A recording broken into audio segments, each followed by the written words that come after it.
Hi, I'm Nico from Cedar Rapids, Iowa, and you're listening to Marie Newman on Two Broads Talking Politics.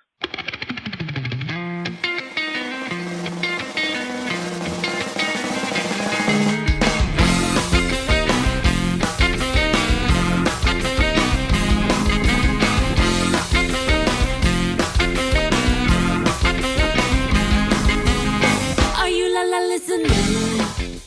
Hey everyone, this is Kelly with Two Broads Talking Politics, and I'm on today with Marie Newman, who is running for Congress in the Illinois 3rd District. Hi, Marie.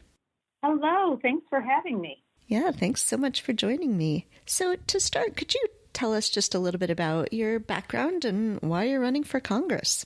Sure. So I actually ran for the same position in 2018 against Dan Lipinski and came within 2 percentage points.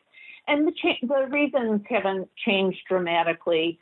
My background is a combination of marketing. I ran a national nonprofit program. I'm an author. I've been a community advocate on a wide variety of topics. I was the spokesperson for Illinois chapter of Moms Demand Action and have worked in a lot of different advocacy spaces where I worked with various legislators, both at the county and state level, as well as federal. And so that background is, while circuitous and has a lot of different things in it, ends up being very apropos for someone who wants to go into public service, whether it is legislatively or other, because I'm used to building coalitions. I built a national coalition of 70 organizations, including very large organizations like Boys and Girls Clubs and Health and Human Services, down to mom and pops in a very short amount of time. And it turns out that came in quite handy because I was able to put a coalition of 45 or 46,000 people during the 2018 election. So I am running because I believe still, as I did last time, this district needs a real Democrat with a real plan. We need someone who really understands everybody's every day. I say that at every meet and greet that I'm at. I've had about 67 now throughout the district since the middle of February. And interestingly, the same things come up all the time, is that people are having trouble paying their bills. A lot of people are working 2 and 3 jobs. I call that the patchwork of jobs syndrome, otherwise known as underemployment. Folks are having trouble meeting their health care bills or doing without health care, which is even worse. Folks need to have child care as part of their life, and right now they're having to do without that because they're working all of these jobs and can't afford child care. So for me, I am a real Democrat with a real plan that understands everybody's issues, and I believe we can move forward as a coalition again. So you're a Democrat challenging an longtime incumbent Democrat. Illinois had one of the very earliest primaries last year in 2018, way back in March. And that was before we started to see some of the other primaries where there were challengers winning, like Alexandria Ocasio-Cortez and Ayanna Pressley. Do you think that the landscape has changed at all? Do you think people are more willing now to look at challengers in primaries and to really support them? I do think it's changed, not dramatically. It's still very hard to unseat a longtime incumbent. Let's not kid ourselves about that. But I do believe that people are more open to it, particularly when they see someone who's in alignment with the issues. I think what you saw in Ayanna's case and many cases is that these challengers were much more in alignment with the district overall. And that's certainly the case here in Illinois 3 for me, that the issues that people care about are everyday issues, and they want somebody who understands those types of things, that actually has worked for a living. I scrubbed my way through college. I scrubbed floors and tables through college. I understand what it's like to work your way through college. I understand what it's like to live paycheck to paycheck. And my opponent hasn't done any of those things. So, and then also just building coalitions, I can't stress enough. It's very important to be able to build a coalition and problem solve together as a team. And I think that we've proven that between our run last time. I ran with the district. Dan ran against us, and he continues to run against us. So alignment is just a really big deal. Speaking of coalitions, you've already in this cycle had several really big endorsements, which is pretty early for endorsements to be happening. Can you talk a little bit about that, the endorsements that you've gotten, and why you think those groups were willing to come out so early to support you? Well, remember that all of those nonprofit PACs that have endorsed me to date, Planned Parenthood, Move On, PCCC, as well as, and just to underline this, P like in Paul, not D, PCCC, for everybody's edification, as well as NAREL and Emily's List. What you have to remember there are thousands of those members here in the district. So this is really a district-driven coalition. It happens to be their headquarters are in D.C., but it really is the district wanting this to happen. So I think that's the significant difference, is that these are people rising up at the grassroots. I have a lot of backing from the Indivisible members, et cetera. Well, not a formal endorsement, to be clear, but lots of folks in Indivisible organizations are supporters of mine. So I think that tells us that the grassroots really wants change quite desperately. The other thing you can look to is that we have elected a mayor that was her first time candidacy, and that comes from a very progressive and grassroots-based campaign. So I think what people are looking at is, hey, this is our time to get rid of the Chicago machine. We started it with Lori Lightfoot, and then there were several aldermen that turned over that were machine aldermen. So I think if you're a machine politician like Dan Lipinski, I would be pretty nervous right now because the tide has changed dramatically.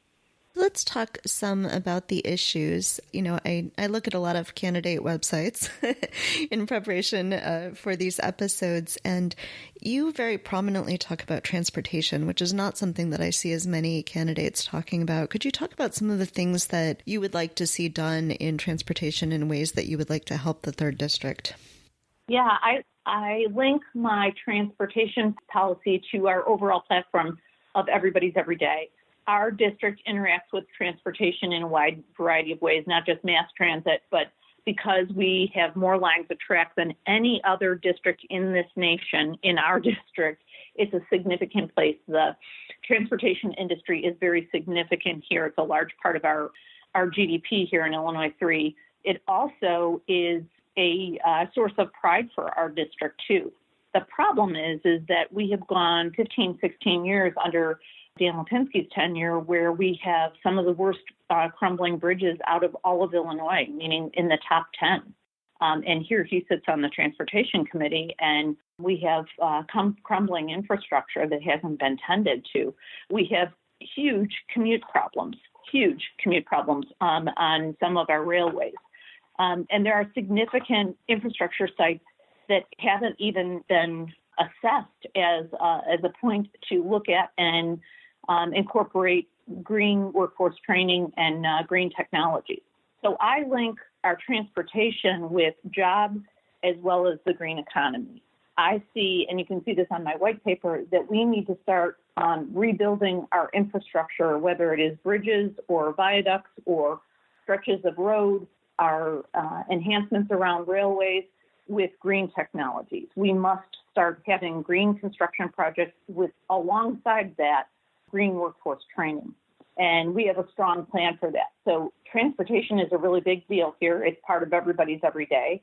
And we have plans to make it a greener, safer, and healthier green economy. Speaking of green economy, could you talk about your position on the Green New Deal and things that you'd like to see really done? You know, climate, I think, is such a hugely important issue right now and something we need to address really quickly. I could not agree more. In fact, what you'll hear me say whenever I talk about the Green New Deal is that everybody in Illinois 3 and every American should consider themselves first responders in the worst crisis of our time, which is the climate crisis. We have to start acting as first responders. And so what we have to start doing is really pressing for the Green New Deal. We have run out of time. We have kicked this thing down the road. I can't tell you how. I mean, ever since I can remember, we've been kicking climate solutions down the road. We don't have any time left. We have to address it now. And I do believe that while the Green New Deal is not a plan yet, nor is it a program, it is a resolution with a series of of objectives and strategies that make a whole lot of sense. And the reason I like it so much is that it embeds it into our everyday. It embeds it into our economy. It has a goal for infrastructure projects that would require green infrastructure incorporated into them. It is a job creator, which is really important, and it addresses health outcomes. Many areas that suffer from these ailing infrastructure sites also there's toxic emissions happening everywhere, and it's not. And our district has three very significant sites where there's emissions that are highly toxic coming out of them. Having said all that, I am a fan of the Green New Deal, but what we have to understand is it's not a plan yet. We have to get the select committee to move on this, make it into a plan so it has objectives, strategies, tactics, programs, and budgets. So everybody's got to start acting like a first responder and move this forward. You have two kids, as do I, and I noticed that families also have a really big priority in your plans on your website. Could you talk some about the things you'd like to do for families to help families in Illinois and across the country? Be glad to. So we have some significant issues. I talked about the patchwork of jobs syndrome. Moms and dads are having to work multiple jobs each in order to cover tuition for school, everybody's everyday costs, whether it's food, housing, transportation. That is not acceptable. We have to start bringing wages up. And the best way to bring wages up is to provide job creation. And we just talked a bit about that. Some of the other areas that are critically important to help families is to push paid leave. It is completely unfair if you work a hearty week that you do not have paid leave. We must get paid leave passed. We must get $15 an hour passed. We must get Medicare for all passed so that everybody has access to health care and can afford it. And because honestly, if we don't start there, and that really is my priority, Medicare for all is a priority for me, I think we're just it's going to be tougher and tougher to get any other legislation through until we solve that problem. Some of the other areas that are critically important to families are universal child care. We are the only industrialized nation that doesn't address child care, 0 to 5. Pre-K is super important. It has to be incorporated into any plan we have. And in my proposal, there's a large white paper we're going to be putting up that'll add some more meat onto the bones of our universal child care program. We must leverage our existing assets. We have schools, we have community centers, we have a wide variety of existing real estate we can use to train quality caregivers and pay them adequately to take care of our children, whether it is a 0 to 5 program or an after-school program. So we do really need to address this, and we can afford it with the funds that we may be able to get through either taxing Wall Street transactions. Getting folks to actually pay their taxes is part of our issue too. So when folks say that we can't afford things, we can. We need to get folks that actually aren't paying their taxes, not necessarily raise their taxes, but aren't paying their taxes. We need to repeal the tax scam and have our upper income earners pay their fair share. Also, too, we have a $165 billion slush fund for wars. While we always, and I do underline always, need to have money available for any war that may break out, we certainly do not need to have a $165 billion budget for that set aside at all times. So these are affordable things, and they're critical to our kids. I, for one, am very much in favor of childcare. That's definitely an issue that is part of my everyday. Right. It is for most. You made a distinction earlier between the PCCC and the DCCC. There have been some controversial things recently about the DCCC supporting incumbents over challengers. Could you talk a little bit about that dynamic and what that does, you think, to races like yours? Yeah, it's a very tricky thing. So let's define what the DCCC is. Their job is to support incumbents and expand the party so that we're in the majority and protect the party. Those are all admirable things and good things. And by and large, I have no issue with the DCCC. Their most recent policy around not allowing challengers to have consultants that work with the DCCC is, that was an inconvenience, and it was extremely expensive to my campaign. But there are other challenges that we'll have, and they'll be of similar scope. What we all have to remember is that the DCCC with a D in the front of that is their job to do what they need to do. Do I think some of those policies are overreach? Yeah, I do. I think that it's unfair, but I can't spend time worrying about that. I have a campaign to run. So for me, the DCCC has to do what they have to do, and I need to fight for Medicare for all, universal child care, paid leave, $15 an hour, and protecting the environment. That should be my focus and will be my focus. So your campaign has been super busy already. You just announced not that long ago, and you've already been out at parades and meet and greets. And what are the kinds of things you have planned for this summer to make sure you reach as many people as possible in the district? We've spent a lot of time and energy and strategy around being on the ground and being everywhere and having more of the coalition in every single one of the 40 communities that between the suburbs and the various communities in the city. And so I'm super proud of this team. They're amazing. They're everywhere. They're highly energized. And here's the very interesting thing is that we are in May and people are signing up to volunteer by the droves. Last time we had 1,300 volunteers. We already have close to 2,000 volunteers. So it is people are ready for change and they are moving and we are everywhere. The what I call the relational politics, meaning having trusted friends and neighbors talk to you about what their needs are alongside me is really important. So I really prioritize things like community events and meet and greets so that I can spend time with people and hear their ideas. A lot of politicians think they should just go to these things and listen kind of passively. That's not our job. Our job is to have an interaction and hear the solutions from the folks that are actually having the problems. Because you know what I have experienced in my long years in both the public-private sector as well as nonprofit and for-profit is people that are having the problems typically are the best posed to solve the problems. So I like hearing everybody's ideas. What do your kids think of you running again? My kids keep pushing me to run for office, and I think they don't really understand what it would be like. Yeah. It is a very long, tough road, and you have to be up for it, particularly if you're running against the Chicago machine.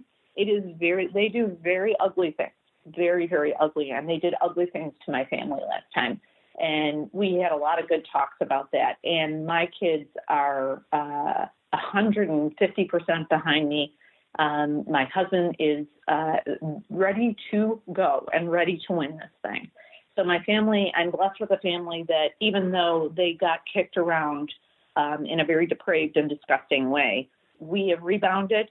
We forgive and forget and move on, and everybody is rolling full speed ahead. Excellent. Are there other issues or things that you would like to make sure that we talk about today? I think it's important to touch on a few of the points around the special issues inside our district beyond Medicare for all, transportation, universal child care, paid leave, and the like. We are in a district that has a particularly high rate of underemployment and the patchwork of jobs. One of the things that I think is significant here is that higher than other districts, we have more people working more jobs. And what that does is that creates quality of life issues. It creates everything from standard health issues over to mental health issues over to just a general anxiety.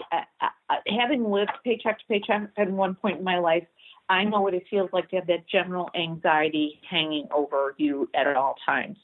And so what my goal out of this race is, and my goal is to win, is to start solving and alleviating that ongoing anxiety of not being able to pay your bills. And there are just a huge list of things we can do right away to get that done, and we've talked about many of them. But that's what's driving me, and I really hope that as we all move forward together that we get these problems solved. I believe that they're very solvable. So I know this wasn't focus of your campaign last time, but given everything that's in the news right now around abortion and women's right to choose, your opponent is famously one of the few anti-choice Democrats in the House right now. Do you think that's going to become something that you and he both need to talk about more because of everything that's going on in politics?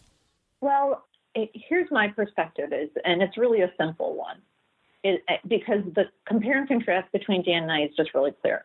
I trust women. I am pro-choice. I believe in birth control. Dan does not believe in ERA. He's on the record saying he would not support ERA. He is anti-choice to the point where he doesn't believe in birth control. So I think it's better to trust women than it is to be anti-women. And so it's really that simple. That's the choice between, on that topic for folks, is that I think you have to trust women. And it's as simple as that. If our listeners would like to help out your campaign, either if they're local or if they're around the country, how can they help? Oh my gosh, well, that is lovely of you to ask, and I would appreciate everybody's help. Our website is marienewmanforcongress.com. And our P.O. Box is Marie Newman for Congress, and then it's P.O. Box 549, LaGrange, Illinois, 60525. And if you would like to get in touch with us, you can just jump on the website and hit the info at Marie Newman for Congress contact email and hit us up with whatever you need, or if you can help us, that would be great. There's a volunteer button on there too. And then lastly, I'll say we always have a lot of events going on. So hit the events button and we'd love to see you at an event. And I can't tell you how much I appreciate everybody's help. So whoever wants to help us, we are glad to take the help. All right. Excellent. Well, Marie, thank you so much for talking to me today, but also thank you for running. I was like, if you weren't going to run, I was going to go move out to the third and jump in, because I think this is such an important race, and I really appreciate you stepping up and running again. Well, it is my pleasure and my honor, and I really appreciate you having me on today, and you have a great day. Thanks for listening to Two Broads Talking Politics. Our theme song is called Are You Listening? Off of the album Elephant Shaped Trees by the band Immunuri, and we're using it with permission of the band. Our logo and other original artwork is by Matthew Weflin and was created for use by this podcast.